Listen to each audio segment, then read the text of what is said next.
વહારે પ્રશાસન વિદ્યાર્થીઓનું ભણવાનું ભલે બગડે પણ આપણે તો બેટ દડે રમવું જ પડે। ઘટના છે વલસાડ જિલ્લાની।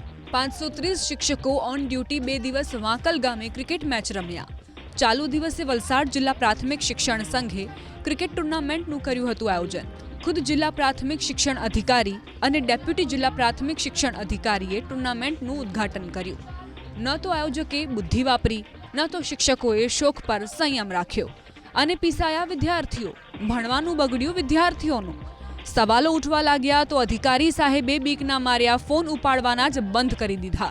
ના જ ઉપાડે ને શું જવાબ આપે સાહેબ કે ભણવાનું અભેરાઈએ ચડાવીને અમે રમતનો આનંદ માણતા હતા એવું થોડું કહે। તો આવી ઘટના તો 14 ડિસેમ્બર મહુવા તાલુકામાં પણ બની ગઈ। નળધરા ગામે 19 જેટલા શિક્ષકો ચાલુ શાળાએ ક્રિકેટની પ્રેક્ટિસ માટે ગયા હતા। વેલણપુર, લસણપુર, ડોસીદડા, કરચેલિયા, વાઘેશ્વર સહિતની શાળાના 19 શિક્ષકો શિક્ષા પ્રેમ છોડીને ક્રિકેટ પ્રેમમાં વ્યસ્ત બની ગયા હતા। નવાઈની વાત પણ એ કે શિક્ષકોની શાળામાં હાજરી બોલાતી હતી।